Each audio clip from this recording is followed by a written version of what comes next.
Miss হবে না আপনার পছন্দের টিভি শো। দেখুন জি5 অ্যাপে একদম ফ্রি। তোরা কি ভাবছিস আমি বিয়ে করছি বলে আমার খাওয়া ঘুম সব রসাতলে গেছে? এই চুপ কর রাইদি, তুমি তোমার বোনকে বোঝাও যে বিয়ের পর ঘুমটুম উড়ে যায় কিনা। তোমরাও না সত্যি কেন আমার বোনটার পেছনে লাগছো বলো তো সবাই এরকম করে? হ্যাঁ, বেচারি এমনিতে এত নার্ভাস হয়ে আছে। নার্ভাস হবো কেন? আমার কি এক্সাম নাকি? না এক্সাম ঠিক নয়, তবে কোয়েশ্চেন পেপারটা সেট করেছে আমাদেরই এক প্রফেসর, এসএস নাম তার। কি সব সময় এটা না?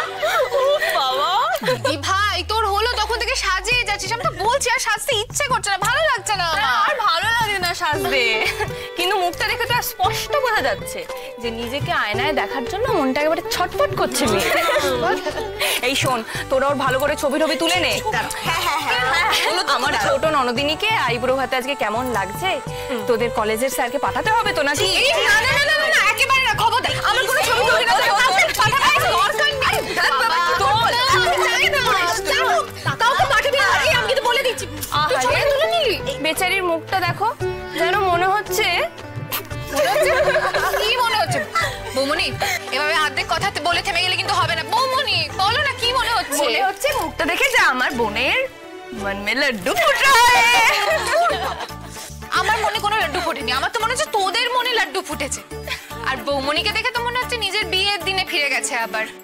এটা কিন্তু ঠিক বলেছো, বাড়িতে না বিয়ে লাগলে আমার নিজের বিয়ের কথা মনে পড়ে। কি ছেলে মানুষ ছিলাম, একদম তোমার মতো। বেশ তো, তাহলে তোমরা স্মৃতিচারণ করো আর নিজেদের বরকে আবার বিয়ে করবে বলে সেই আনন্দে তোমরা আইব্রো ভাতটা খেয়ে নাও। আমি বরং কলেজে যাই। কেন রে, এসএস কি আজও কলেজে যাবেন? তাই এত ব্যাকুলতা? যাবেন মানে? আমি তো খবর পেলাম স্যার সবাইকে বলেছেন যে আজও ক্লাস নেবেন। মানে তাহলে আইবুড়ো ভাত কে খাবে ওই বাড়িতে?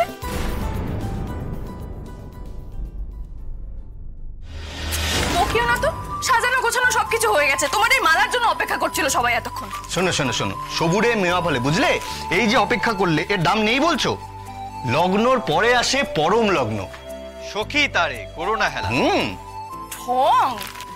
অনির্বাণদা, সত্যি দুটো বিয়েতে দুবার আইবুড়ো ভাত খেয়েছো। তাও যে আইবুড়ো ভাতের একটা নিয়ম থাকে, একটা সময় থাকে, সেটাও জানা নেই তোমার?